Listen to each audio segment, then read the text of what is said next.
Gemini rising. How you doing, Gemini? This is your reading for the Mars retrograde in signs of Leo and Cancer. Hello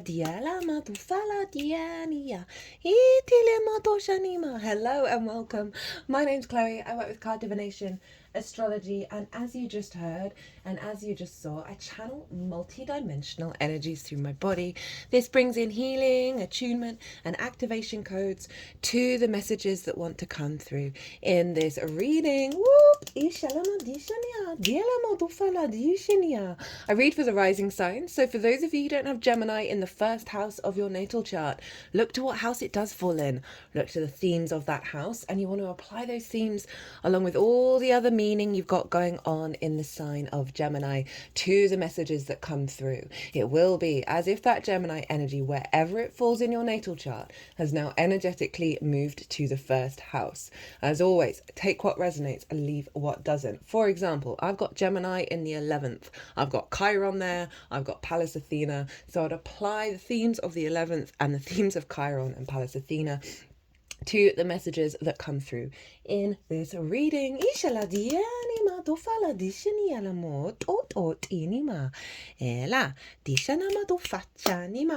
So as I said, I read for the rising signs. So I'm going to be breaking down what's going on with Mars in Leo and then in Cancer, and really also bringing in some tips to make it more personal for you by looking at your own chart. And I'll talk about all of that. I've done a 2-part series that's a collective reading with oracle cards. These oracle cards are what came through, and they're just sitting on the altar to bring that energy into the reading. Now, in that 2-part series, part 1 is the retrograde bit, part 2 is the direct motion and the overall message. I break down Mars, what a retrograde is, the significance of it, bringing in the Cancer and the Leo energy, and why is that significant that we've got one in both of these signs. I also break down the astrology of the exact moment when it went into retrograde, when it moves into Cancer retrograde, when it goes direct in Cancer, and then when it moves back into Leo. And I break it down into those sections and talk about the astrology of that exact moment, because it forms an energetic blueprint that then influences Mars and its particular journey in that leg. So if you want a deeper understanding, a deeper resonance of the overall picture of what's going on with the Mars retrograde, I do recommend pausing this video and going to watch those, particularly because Mars retrogrades the least out of all the celestial bodies. And so it's very significant, as well as it being a personal planet. You know, it's Mars, it's our motivation, our drive, our action, our get up and go, our blood pumping, our desires, our passions. It's how we build in the 3D world. It's how we move around. What inspires us to take action. So pretty significant. The last time we had a retrograde in Mars, it was in your sign at Gemini. I love that transit. I really enjoy I get very easily distracted, and I like to do lots of things all at once, and so Mars in Gemini was brilliant for that.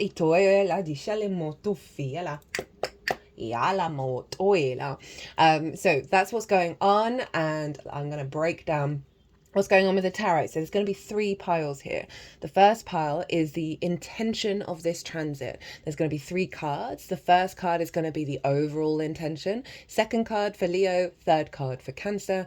Pile 2 is going to be the challenge and then how to work with it. So 2 cards for each sign, Leo, then Cancer, and often there's a bonus card as well. And then the third pile is how this is all going to turn out. What's the sort of the end result going on with all the work that we're going to do with this Mars retrograde. And we are not leaving this cycle until the 2nd of May. Right, even though it's going to go direct on the 6th of January, it's then going to spend a lot of time going back over the degrees it retrograded over. And so we're not really starting the new cycle until the 2nd of May. So it's a long transit.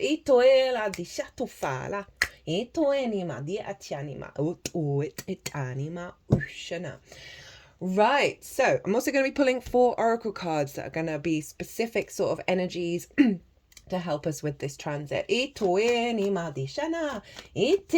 So, Gemini rising, where is Leo for you in your natal chart? Well, it sextiles your Gemini energy, so it's supportive and creative. And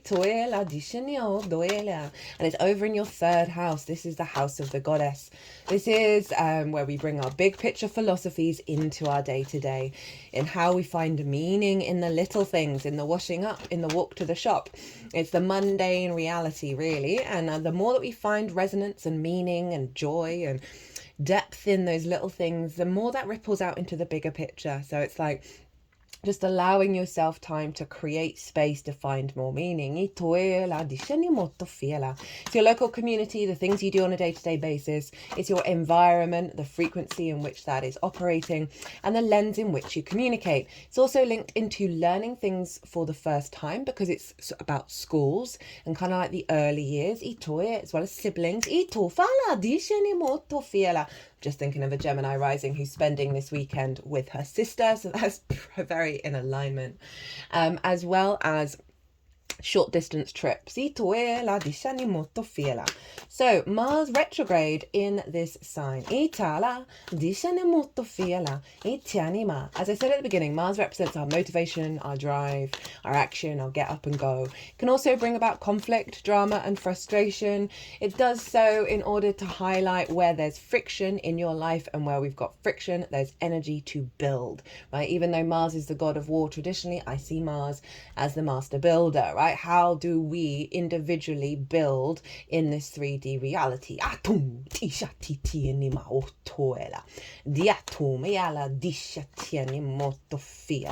Right, before I kickstart into this, I do want to bring up one of the major things that is in the collective reading, is that Leo is ruled by the sun and Cancer is ruled by the moon. So this is a really powerful transit of our conscious and our unconscious realms, our vision and our intuition coming together in alignment through our instincts, our motivation and drive. But we're working through a load of stuff in order to elevate. But also the sun is often linked into the paternal energy. It's traditionally linked into the monarch, and it's kind of like sort of the ruler energy. And I know this is very traditional in terms of the paternal head of the household, that kind of stuff, but if you think about just the paternal energy, and the moon is often linked into the maternal energy and the people, right? So there's a combination here of wounds from the parental figures. However, that shows up, not that what I'm talking about is not sex specific. We have the feminine and masculine within us all. But the wounds around all of that have blocked your motivation, your drive, your ambition, your passions, right? And we're working through all of that with this transit. This is why I'm so here for the astrology that we're going through at the moment. It is so supportive, even if it doesn't always feel like it at the time. Whoa, all right. Okay. Diala. Just saw what that first card is. Wow, good. Like that. Okay. So that's a big theme. So everything that I'm going to be talking about is going to have a layer of that, as well as really coming together in a mature way of mothering and fathering ourselves through our actions and our deeds. I hadn't quite vocalized that in that way until this reading. Thanks, Gemini. As always, there's usually always something with your sign, Gemini, where I'm like, that's it. Like this zing of neural network making activations. You do have Jupiter in your sign right now, so I'm not surprised. So Mars in the third, retrograde. One side of this is going to be highlighting to you okay, before I start, there's lots to say, just I'm trying to condense it. You want to observe your actions, right? Retrogrades are very yin in nature. It's about reflection, observation, in order to bring depth and nuance to this area of your life with a retrograde, right? It's about looking to the past with the momentum of moving forwards, right? A real calibration and really allowing yourself for things to unfold, that you're not going to have all the answers. You're not going to have all the solutions. immediately. You've got to trust the process, and there is an element of slowing down and observing the responses. And that's going to be really, really key to amplify the support and resonance of this retrograde. So what's going to be showing up on one side is going to be our instincts that lead to action, that may be based on distorted frequencies. Like poor impulse control, the desire to take action that's heading you down a path that is just keeping you in a feedback loop, or like a closed loop circuit of a cycle. You may feel a lack of motivation and drive, right? Where is that coming from? Where is that stemming from? Observing where that's happening. Observe where there's heavy energy, where you don't have the get up and go, and observe where there is active energy and where you're feeling more vibrant, you're feeling more in your power, because there's going to be two sides. One highlighting that which we're working through to integrate and transform, and that where we're heading towards, that which is always within us, but we are unlocking certain things in order to get there. So really observe your actions, observe your motivation, your drives, your passions over the next couple of months. Now, how does this link into the third house? Well, as I said, schools. Not everyone had a good school experience. In fact, probably predominantly most people didn't have a great time, right? Because kids can be pretty brutal. And so there's something around anything that was sort of said to you in the early years, or something that was done to you, like an action that was taken to you, that may have impinged your motivation and drive, right? Maybe some kid in the playground was like, oh, you do that in a weird way, right? That your drive, like how you take action, has maybe been a bit opposite to what the collective are doing, and then you stop doing it because of that. I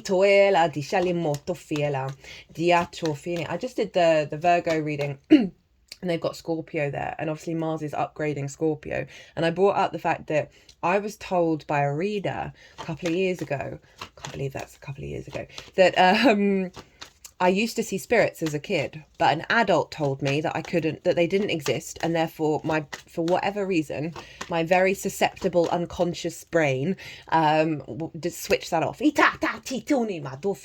it's things like that, and it could be linked into siblings as well. Maybe you had a sibling that was a bit mean to you, and that's kind of stuck in your motivation, right? It's sort of diminished your feeling of reciprocity and value.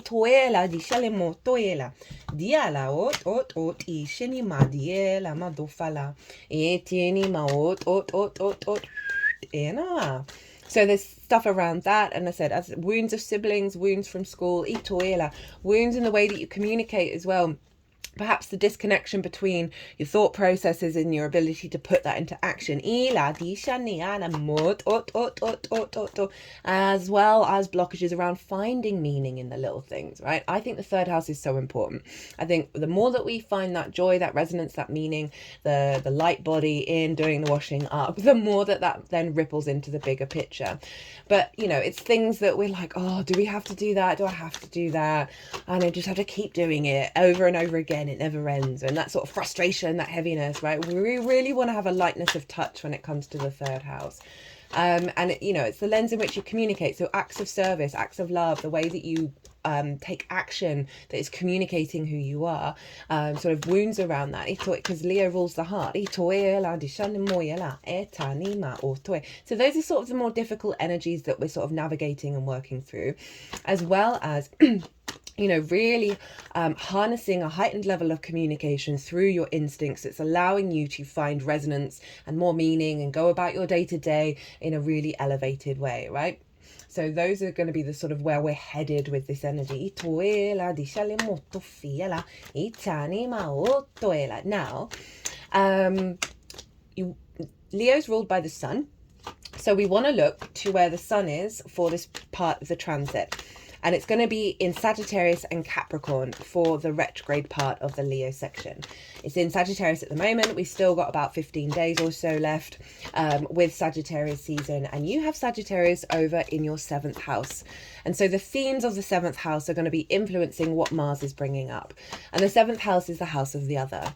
And this is about one-on-one important relationships in your life, be that a business partner, clients, long-term romantic committed relationships, your intimate friends, your near and dear friends, as well as your relationship with source. It's that one-on-one dynamic. So the sun is shining a light on this area of your chart that is perhaps influenced both positively and negatively, your motivation, your drive, your instincts, you get up and go. Okay,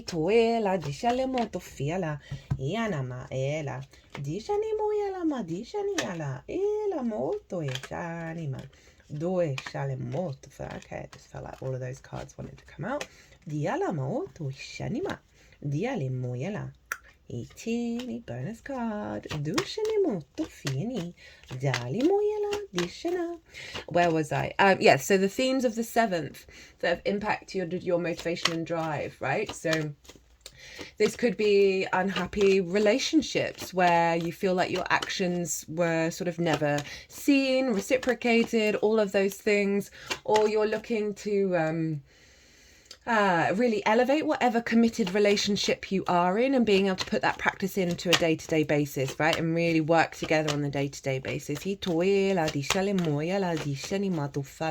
just may find yourself a bit restricted around the other until the end of Sagittarius season, as your actions with the other may be limited in terms of that retrograde, and because you're calibrating internally. Oh my goodness. Oh goodness me. Itini. Diala. Dishini. Ala dufana. Whoa. Oh, I can't wait to read these tarot. You could be getting downloads from source that's going to be really helping you understand where your motivation is blocked. Where you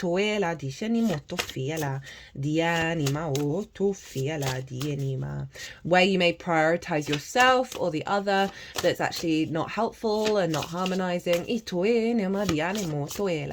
sun is then going to move into Capricorn, and that is your 8th house. This is about the outside world's resources and your interaction with it.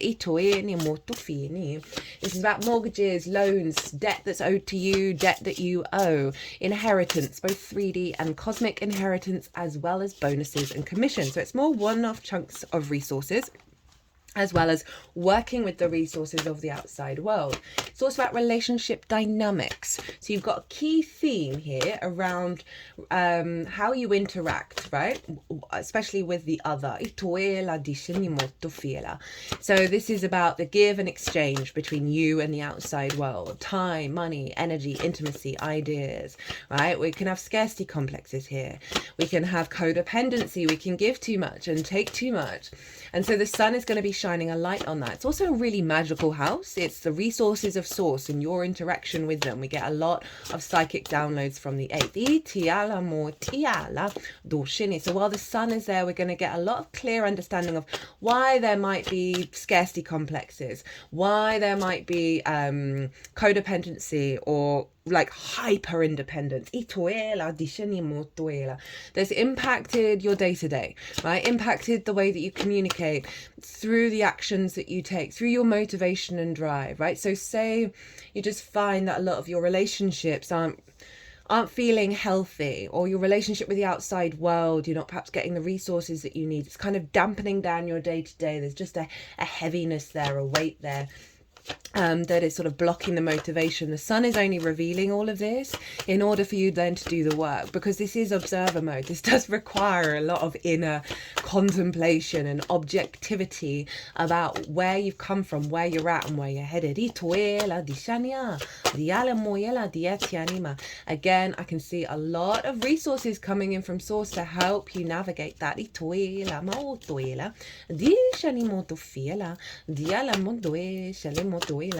Also, if you've got a project going on with the other, say a business partner or a friend or a romantic partner that then needs resources, and I can see the link from the 7th to the 8th down to the 3rd, that then you're going to be able to apply, work together, do that on the day-to-day, have the resources that you need in order to do so.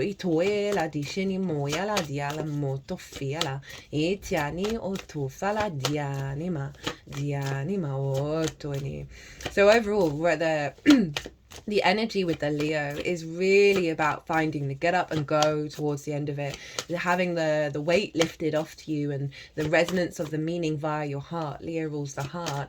That's allowing you to move through the world, communicate clearly through your actions of who you are.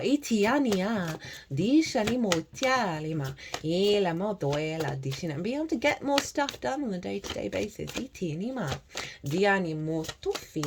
So as well as looking to where the transiting sun is with this transit, you also want to look to where your sun is in your natal chart, right? Look to the house that it's in, the themes of that house, as well as the sign and what that sign represents for you, how you see it show up for you. And you want to apply that because your natal sun is always influencing the Leo energy. So wherever your sun is going to be influencing what's going on with Mars, and that's going to add on a more personal understanding to this Mars transit that's very specific to you. Also, Mars is, and this is the case for the Leo and the Cancer sections, Mars is going to be upgrading Scorpio and Aries because it rules both of those signs, and whatever's going on with Mars is always influencing Scorpio and Aries. So you have Scorpio over in your 6th house of work, how you work. It is the adult in the room, right? It is physical health as well as routines, co-workers, and therefore collaboration, pets, and therefore acts of service. So Mars over in the 3rd house of finding meaning in the day-to-day, doing the things on the day-to-day, communicating in an elevated way through your actions and your deeds, healing wounds from early childhood, from siblings, from the lack of meaning. It's going to be influencing and upgrading the way that you work, right? There's a real focal point on work here and your physical health, and also collaboration. So that's bringing in what I just said about the 7th and the 8th working together on a daily habit. Also, if you've struggled taking care of your physical health or getting routines done or elevating the way that you work, the way that you understand things, Mars is going to be very helpful over this transit of you applying that on a day-to-day basis, putting a stronger practice into it. But it is going to be bringing up certain issues where that's not like the default, right? So the themes of the 6th are also going to show up for you as well. And Aries is over in your 11th house of hopes and dreams, friends, groups, and alliances, and reaping the benefits from your 10th house. It's the house of good spirits. So Mars elevating the meaning that you're finding in the day-to-day, the releasing of some wounds in the unconscious spaces is really going to be facilitating your capacity on a day-to-day basis to put in the effort to build your hopes and dreams, to do the damn thing. I love Mars in the 3rd because it is all about doing the damn thing. And finding more of an instinctive flow there. Being able for groups, bigger groups, to understand your actions, right? In the way that you communicate and having more resonance there. But again, any wounds around this are also likely to come up, as well as whether your hopes and dreams are manifesting. Reaping the benefits from the 10th house, like if you felt a bit stagnant, if you haven't had the motivation to do the work on the day-to-day basis, then this is you're gonna be working through this, as well as Mars is really going to be facilitating a leveling up around this energy of how you're perceiving the resonance of what you're reaping from the 10th house. You also want to look to where your Mars is and what house it's in, the themes of that house, and obviously the sign, because transiting Mars is always influencing your natal Mars, and so the themes of wherever Mars is also going to play a big role in what's going on. I really wanted to bring these sort of things in so you can really elevate your personal understanding of this transit, because it doesn't happen very often. It's the celestial body that retrogrades the least in terms of its regular cycle. So it's then going to move into the sign of Cancer, and this is ruled by the moon, as I said. So now we're looking, and I really love this energy. So the moon moves through all the signs and all the houses very, very quickly. And so Mars is you're going to get a holistic integration and awareness of where there's blocks in every area of your chart, as well as elevating all of it, right? So the moon represents your emotional body, your intuition, whether your needs are being met or not, and how you give and receive nourishment. So those themes, both the shadow and the light sides, are going to be showing up with this transit. It's going to highlight where your needs aren't being met, where you're not getting nourishment, and then elevating how that's coming through, as well as your intuition, if it's been a bit off, that's then made distorted how you take action. This is all going to be getting into alignment and elevated understanding of all of that. Like I said, with the Leo energy, in terms of looking to where the sun is by in your natal chart, you also want to look to where the moon is in your natal chart, because the themes of the moon in your chart will be influencing Mars as well. So Mars moving into Cancer, where is this? Well, this is in your second house of your skills. It's your resources, your skills and your tools to manifest and bring in regular income. It's the things that you value, and most importantly, how you value yourself. And so if we don't value ourselves truly, madly, deeply, then we then perhaps value things that then recreate that distortion of value, i.e., even the most confident person still has those niggles in the back of their mind of are they worthy to receive? Are they good enough? Are they going to get kicked out of the tribe? All of that kind of stuff kind of shows up in the second. And if we don't value ourselves, we don't truly love ourselves, then, as I said, we place value in things that then recreate that, as well as it's not allowing us to have the confidence and knowing within us that we are able to work with our skills and tools at the highest possible level and manifest and bring in regular income. Are we worthy of getting a pay rise, right? It's those kind of things that Mars is going to highlight where your motivation, your drive, and your instincts are kind of out of whack, right?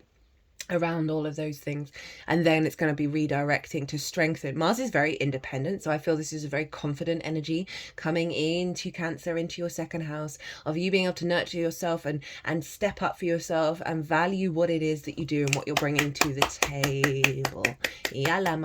Again, in terms of like the project theme, and this could be a project with source as well, of like Mars moving into the second, of you really this is really recalibrating your skills and tools. It's like you going a deep dive into what you're capable of, right, and applying that to whatever project it is that you're doing, and really enhance that. And through this project where you're taking action, you're going to be deepening your sense of value. Now, as I said, you can apply this to lots of different things. It's just an example of how this could show up.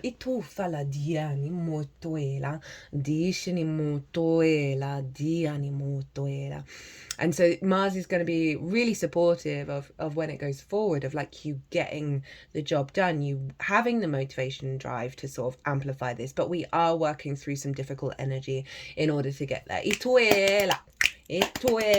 Now, I should mention that Mars is opposite Pluto for the whole of the Leo transit, both retrograde and direct motion, as well as the tail end degrees of Cancer. And this is pretty powerful, and this can bring up distortions of power, obsession, possession, conflict, drama, rage, manipulation, treachery, doing the wrong thing, right? Doing that thing that you're like, oh, I could get away with that, but there's part of you that's like, oh, but did I need to do it? Did it need to go that way? Right? Pluto and Mars are highlighting these things because Pluto's main agenda is to get us to be neutral. So it highlights like real distortions of power, because we as a species aren't okay with death. We're not okay with change. I mean, obviously some of us are, but the predominant energy is like a hard no. Let us live forever. I mean, I find that to be insane, that particular mindset. Hello, Mr. Old School Microsoft. Don't really want to say his name. Don't know how much YouTube are flagging things. When I watched that documentary, I was like, whoa, that is so holding on. That is so control. And I believe he's got Pluto. Do I have his chart saved? There's obviously a reason why I'm bringing him up. I've not brought him up in any of the other readings. Bill Gates. Yes, I do. Yeah, he's got Jupiter conjunct Pluto in the second house. Yeah, so that's like big, like really wanting to control all the things. So funny. When I say funny, I mean, oh, what is going on in this planet? Happy, joy. So that Pluto opposition it's in your ninth house. It's over in Aquarius, and that's your perspectives, how you map yourself out in the world. And it can highlight where some distortions are in order to be changed, right? So Pluto and Mars really want us to get right into a right use of power, of how we take action, right? Basically, integrity. Because it's very easy. Power, what's the phrase? Power corrupts, right? You think about everything that's going on in a lot of the industries, particularly the entertainment industry, which is so hierarchical and power structured, right? It's old school format. And I love how TikTok and YouTube and Instagram are helping people get out of those fixed contracts. Because it's so public, right? And the public do have a lot of power, and it's this sense of the hold over you have got to look a certain way, got to be a certain way. Otherwise, the secret and the sort of the whole, sex scandals have always been used to have a hold over people in power. So it's not surprising all of this stuff is going on everywhere all the time, right? I don't understand why people are surprised by it. It's been going on forever. Anyway, but that kind of Pluto energy that's revealing where we're not egalitarian, and that's the Aquarius energy. So it's going to reveal where you might be a little more of the self in a way that doesn't serve you. And it can go the other way, of where you're thinking too much of the bigger picture and you forget about your own heart. Anyway, Pluto and Mars, as I said, can bring up conflict, can bring up drama. Know that this is likely to happen. It might not be for everybody, and it's trying to get you to go into observer mode and think, okay, well, how can I shift my perspective around that, of how I'm embodying? Maybe it was me, maybe it was them, who cares? Let's try and figure it out and get out of conflict. So Pluto is not radicalizing, that's a strong word and now has different connotations. It's shifting your perspectives. It's trying to get you back to your universal truth, but it's likely to bring up some impulses through actions that you're taking that are highlighting the old perspectives and the old ways of doing things in order for you to work through them. And it's going to be influencing, as I say, that Leo energy and the Cancer energy. And it's also like elevating your perspectives through the actions that you're taking. Is there anything else that I wanted to say? I said about your moon and sun, look to where your sun and your moon are, look to where your Mars is in your natal chart. Understand that the themes of Aries and Scorpio are going to be elevated. Anima. I think that's everything. Okay, right. Okay, 32 minutes and 32 seconds as I looked at the clock. Let's get into the tarot. So, the intention of this transit is the Ten of Cups, the King of Wands, and the Hermit. So this is the overall intention. And this was the first card out, and that's why I was like, get in, Gemini. This is a really, really good card. So the Ten of Cups is when we start to see in the outside world things beyond our inner world that feel emotionally aligned, right? This is the nuclear family, but it's anything that it's not just your internal world, it's your external world showing up in alignment, right? And an emotional alignment. It's one of the most positive cards in tarot. So throughout this process, you are recalibrating to where you're going to start to see things manifest in the 3D realm, where you're not seeing the outside world or your day-to-day, your own sense of value. You're going to see things start to show up. And remember, it's about hopes and dreams as well with that Aries energy. So a real sense of knowing who you are and knowing how to implement it on the day-to-day without the fear, without the worry, that you're then going to start to see the results, right? And that can be the bus turning up right as you get to the bus stop. Those kind of synchronicities where you're in your emotional flow. That's a really small example, but I think it's important to realize those little synchronicities are part of the bigger picture. And then for the Leo energy, we get the King of Wands. This is really powerful. This is a sense of maturity and sovereignty, right? A real power to take action from that Leo energy and feel very confident about it, very passionate. You know, the King of Wands wants to get up and go. It wants to move. It wants to take action. So if you're feeling sluggish, if you're feeling lack of motivation, or not feeling in your own power, or feeling like your day-to-day is overwhelming you, and or the way that you're communicating through your actions is just bringing up conflict or bringing up, you know, distortions, and you're not feeling yourself, this is letting you know that that's going to shift. And this, I love this as well, because what I said at the beginning of like that paternal and maternal energy that may have impacted us and stopped us being sovereign to our true nature. This is saying you're going to be working through that.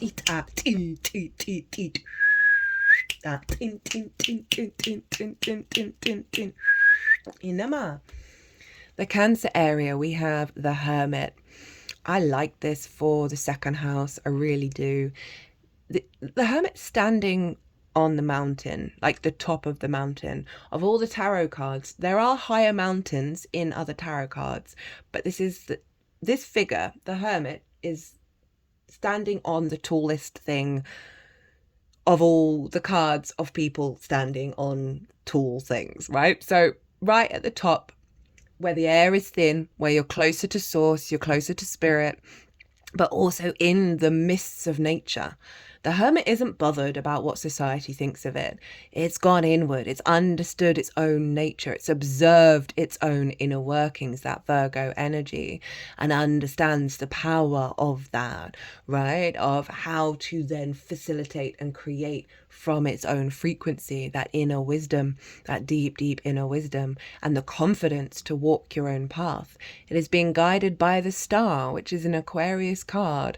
So there's a real sense of you following the alignment of your perspectives and implementing that into your skills and tools. You know, as I said, the Hermit's not bothered about what society thinks of it. And so that sense of how you value yourself, and if it's been externalized to the outside world, the Hermit card showing up is saying, well, that's not going to be the vibe, right? You're going to be elevating that and have a real, you know, people come to the Hermit for advice. Because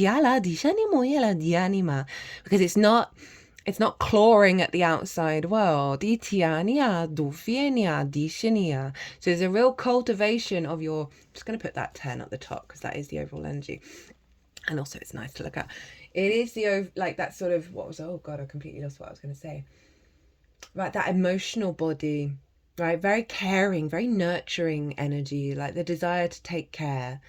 And I feel like this is about you taking care of your frequency and your own value, rather than giving it away to everyone. It's not about not doing that as well, but there's something really strong coming in with that Hermit, right? You have Virgo in the fourth, which is your roots and your foundation. So there's something around strengthening your foundational energy that's allowing you to feel strong in your path as you walk your independent path in the way that you manifest in terms of how you do your skills, right? Say you have a certain skill set and lots of other people's have. There's like a tradition in what you do. The Hermit is about your confidence to go your own way. Love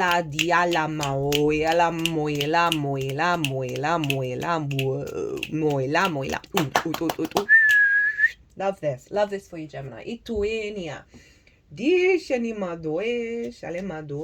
Whoa, there's the bonus card.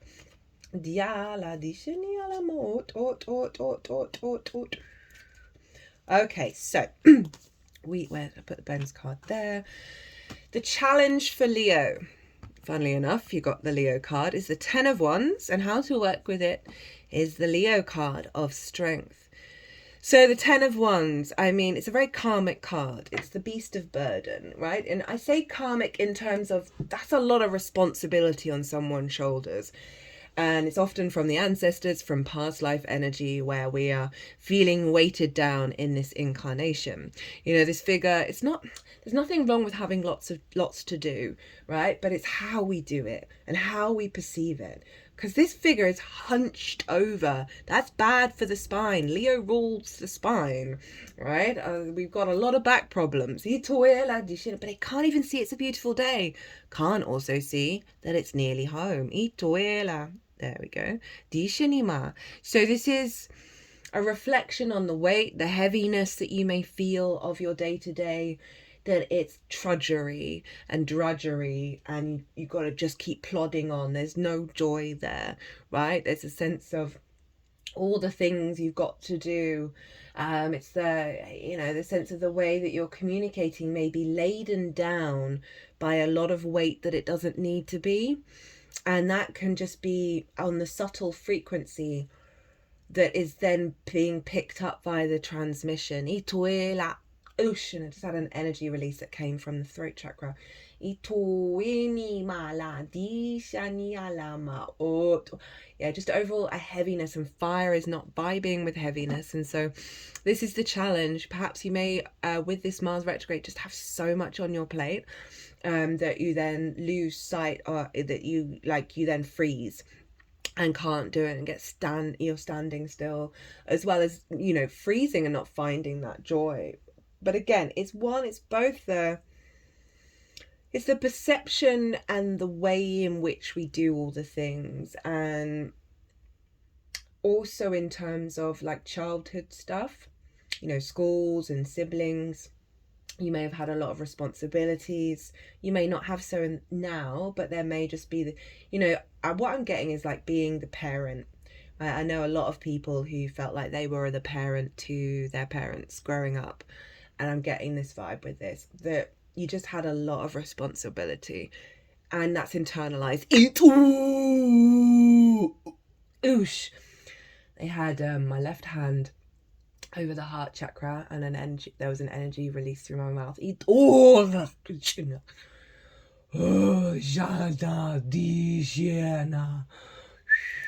Whoa. Okay, so that's a vibe.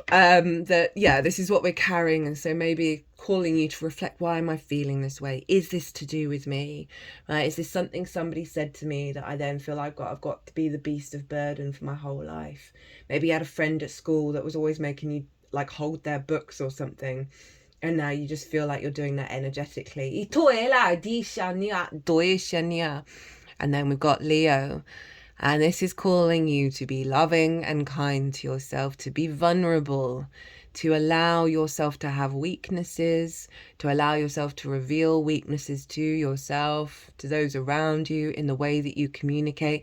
In terms of communication, this feels like you've got to be strong. You can't show any weakness. You've got to keep going. And the strength card is like, no. You can't always act like you're doing all the things and you've got it under control and you don't need any help. Like, this is very strong, very powerful card, the 10 of Wands. And the strength card is about vulnerability. It's about allowing someone else to take the weight. Maybe a spirit guide, an ancestor, maybe source, whatever, or a friend, or whatever it is. A partner. I was talking about that project. Maybe share what's going on, right? But that Leo card, so you've got your higher self and your mammalian instinctive side, and they're both allowing each other to interact. Neither are taking advantage of each other's vulnerabilities, right? I mean, arguably, and I've never said this before, but that higher self looks like it could certainly move that neck in a certain way with that lion. I really don't want to say those words out loud, but that lion could also go by higher self. And they're not doing that. This is in the Thoth Tarot. This is called lust, like a lust for life. And I feel like we can only get there when we're genuinely really kind and loving with ourselves. And the desire to collaborate, the desire to work together with your instincts and your higher self. And that's when you get the generator of the infinity symbol. So be a bit vulnerable. Allow your courage to come through that way. Allow your strength to be soft and not carrying all that weight. Tend to your heart. Right, so that's the Leo energy. The Cancer energy, the challenge and how to work with it. We've got the 4 of Swords in reverse and the 3 of Cups. Now, the Four of Swords in the upright is all about meditating, being in prayer, being in stillness, and allowing yourself to know that you're being held by something bigger than yourself, because they're in a church, right? You also don't have to meditate, pray, or be in stillness, but this card does kind of represent the inability to, well, I'll get to the reversal, but just generally knowing you're being held by something bigger than yourself. And what this figure is doing is contemplating that Three of Swords that are no longer in the heart. And through this process of prayer, of knowing you're being held, of contemplation, of awareness, of objectivity, of a softness, of resting, recalibrating, they're discovering the Ace of Swords. Itiala, disheni moto ila, diala, but it's in reverse.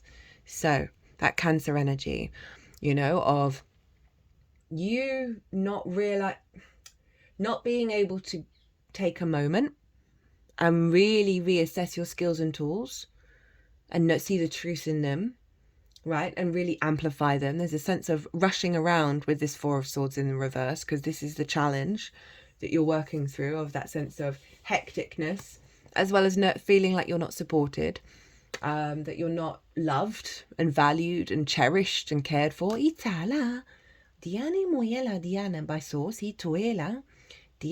Or by those around you, of not being able to see the truth and see clearly of your own value, of your own capacity to manifest and create in the world, but also not giving yourself the time to do that, and also not giving yourself the time to realize that those Three of Swords aren't really there anymore. You've moved through them, and now's the process of the realignment of that by being in the state of observation around your actions, because they're letting you know what's falling away. How to work with it. Three of Cups. Love this. Flow. Play. You know, celebration. Fun. Right? Allow yourself to feel good. Allow yourself to take on board perhaps what other people are saying to you, that they appreciate you and that they love you, that you are loved. Right? This might be your spirit team. Get in touch with them. Get downloads from them. Hear what the loving things they have to say to you. Get out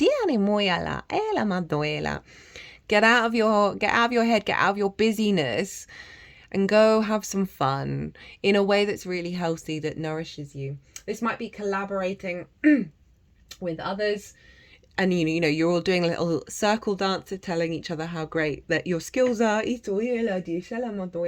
Allow yourself to celebrate your achievements. Allow yourself to enjoy the flow around you. Find that joy. Find that spark. And it's interesting that Four of Swords has the Three of Swords in it. And the way through it is kind of the opposite of the Three of Swords, which is the Three of Cups, is that sense of union and of flow and of appreciation. They all like being with each other. Doesn't necessarily mean that they agree with everything each other says or does, but they enjoy they enjoy each other's company. And that's a real sense of kinship. And this is about establishing a kinship with yourself. So you can get up and you can manifest in this world. So bonus card. Oh no, it wasn't upside down when it came out. It's the Seven of Swords. Seven of Swords is a great card.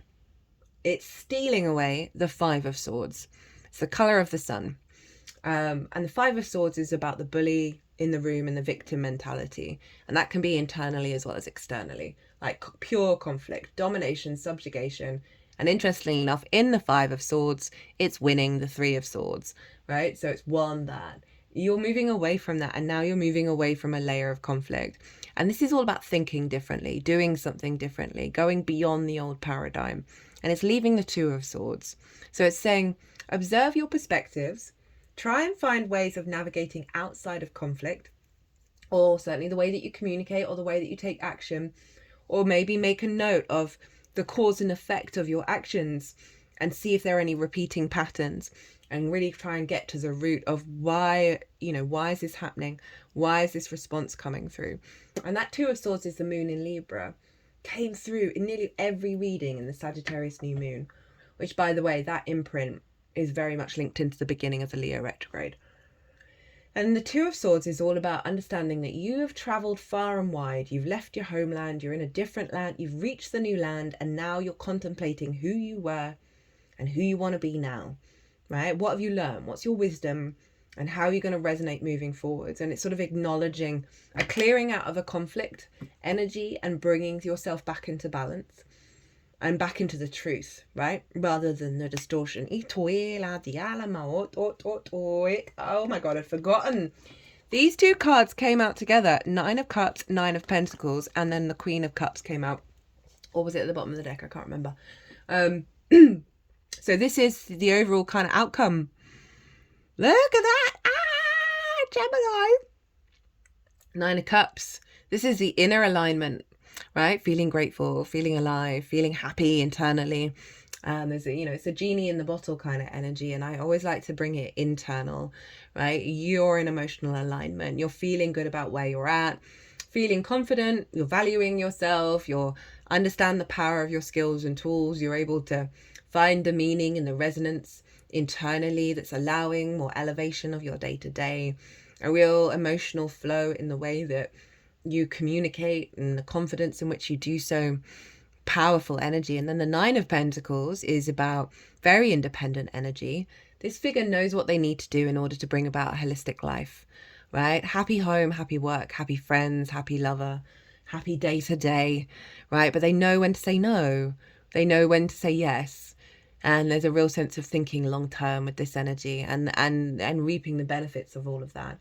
So I really love this in terms of your motivation and drive and your actions in the day-to-day, right? Of being able to make the decision and put it into practice, as well as being sort of really elevating your skills and your tools and your resources that are going to support this 9 of Pentacles. I love the double 9 with the Queen of Cups. Very Cancerian energy here. Now, this is you really being able to cultivate and tend and care to yourself, your emotional body, your intuition. The Queen of Cups is very nurturing, very loving, very caring. She's also very damn psychic. And so she can see really far into the future, but she's not worried. She's not in fear.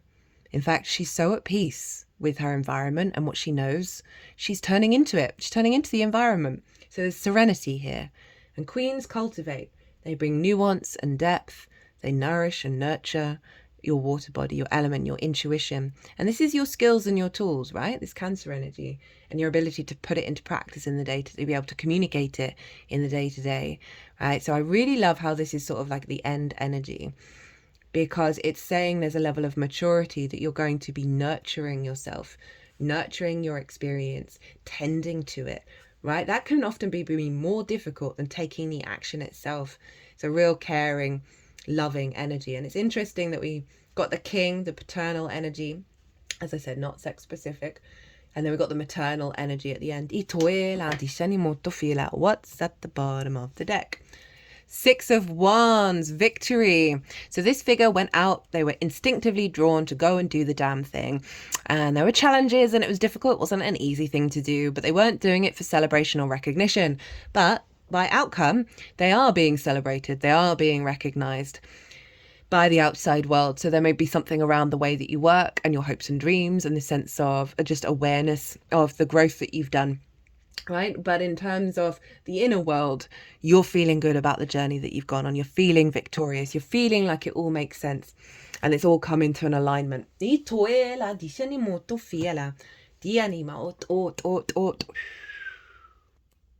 Okay, let's get into the oracle cards. So the first oracle card comes from Amy Miranda's oracle deck called What We've Forgotten. And this card, I've not seen any of these, is letting us know what we're going to remember with this retrograde about ourselves, about what's internal, about our reality.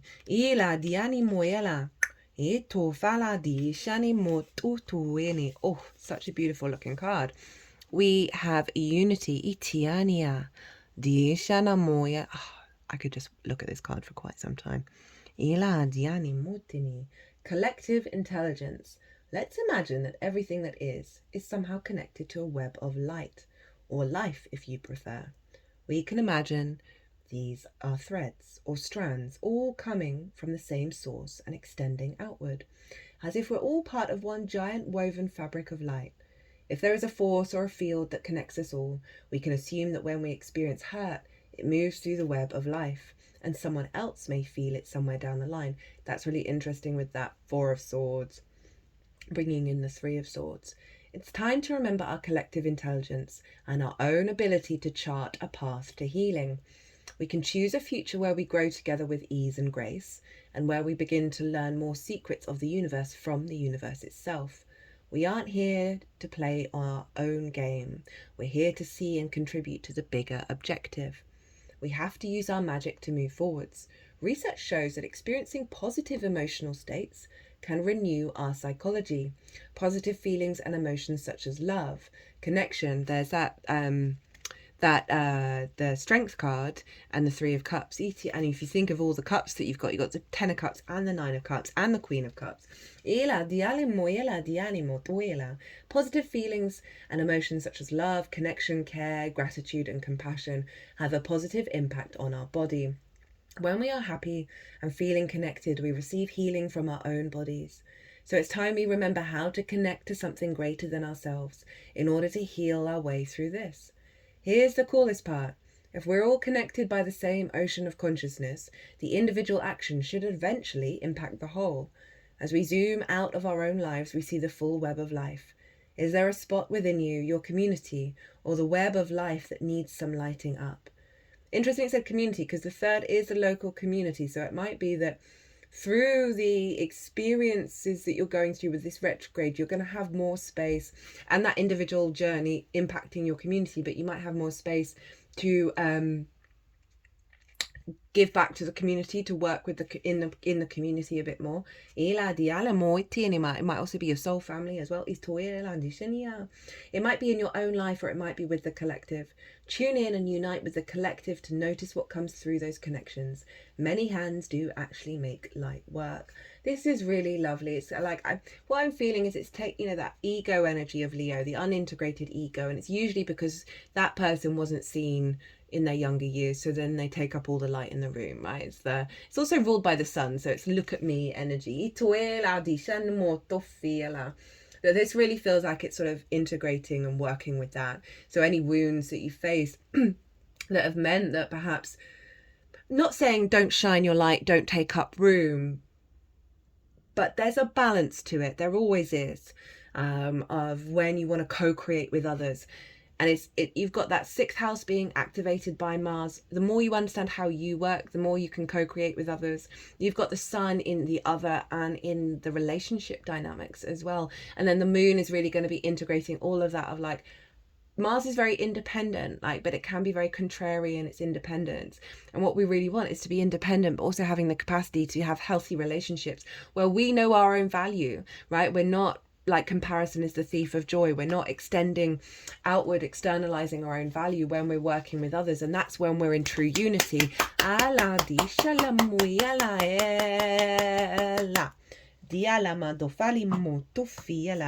Right, next up is an animal spirit.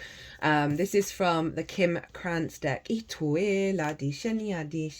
Just give me a second to get the book up. It's not indexed in any way or in alphabetical order. It's by element.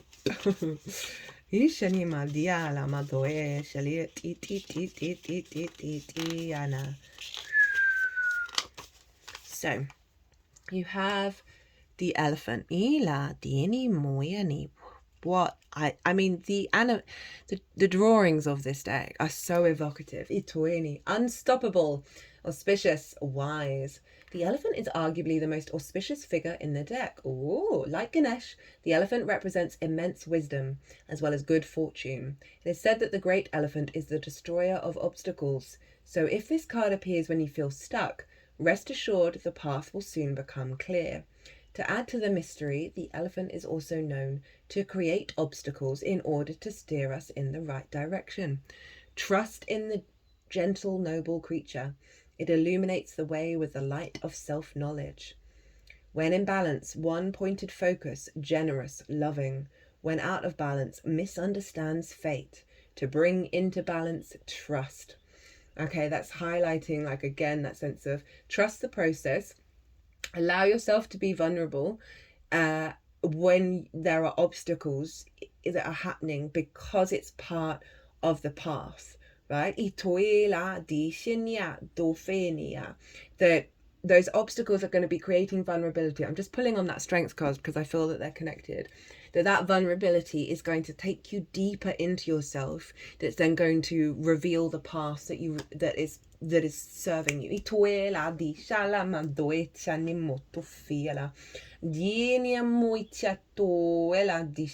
And I love that it illuminates the way with the light of self-knowledge. So that's that inner awareness, the observer mode that we really should hold on to during the retrograde, and allowing yourself to do it from a place of kindness, but also from a place of objectivity, and out of a way of conflict. And that's really going to facilitate the resonance that you're connecting to with this experience, right? Rather than hiding from certain things, right? We really are being called to look into the shadows.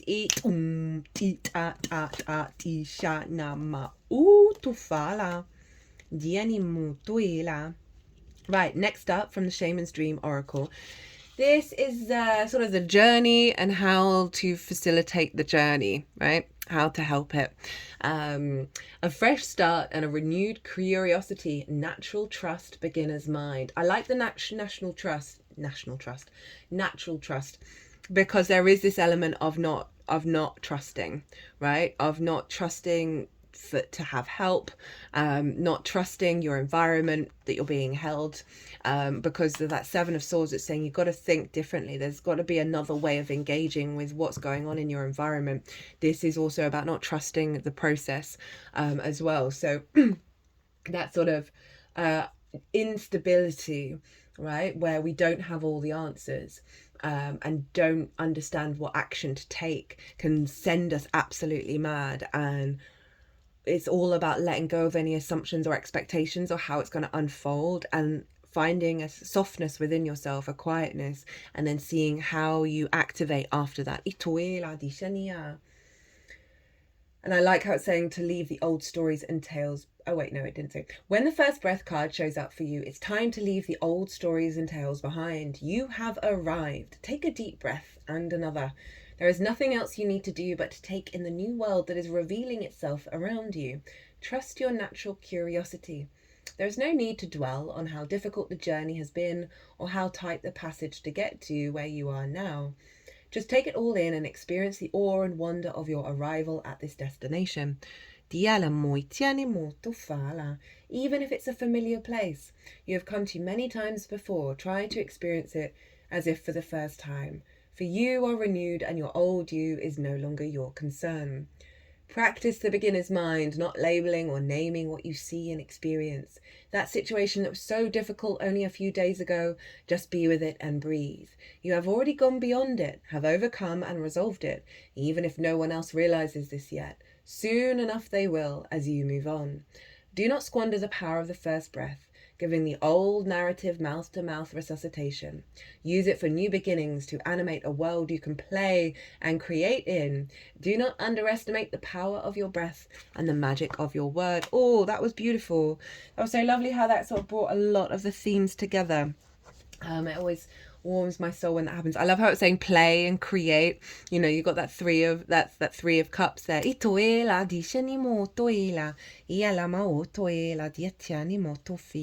Especially with your skills and your tools, like you can play around, muck around. Don't expect that it's all going to work out in the first time. We learn from our mistakes, and that's what annoys me so much, that there's so much conditioning around being wrong, right? And the fear of being wrong. And that's not how we learn, not how we're open. We've got to be open-minded about things and not self-flagellate ourselves if we're not perfect. Just throw time at it until it's a thing. Take advantage of how quickly time can be. Take advantage of how quickly time can go by. A little bit of action every day adds up quickly. Rome wasn't built in a day, but look how quickly it all came and went. So it's saying, right, you know, Mars in the third house, doing things on the day-to-day basis, practicing, doing little different things, not rushing, not expecting things to show up, not being cruel to yourself if they haven't manifested in the way that you would have liked to by now. This is saying show up every day. Just show up every day and find some joy, get creative, and enjoy the ride. You're going to come out the other side of this with so much more connection to your motivation, right? And how you take action and where your drive comes from, especially the sort of refinement of your skills and your capacity to communicate them, amongst other things. Okay, Gemini, I'm going to leave it there. I hope you enjoyed this reading. I hope it resonated. If it did, hit that like button. It brings me a lot of joy. If you want a personal reading, my details are everywhere. You can book through my website, or if you want to book by PayPal, email me directly. Right, other than that, be good to yourselves. Oh, Gemini full moon, next lunation, happening on Sunday the 15th. I think I won't have time to do an all 12 sign series. I do apologize, but I probably will get around to doing the collective and a pick a card reading. We'll see how the week goes. Anyway, be good to yourselves, be good to those around you, safe travels, and be well until we meet again.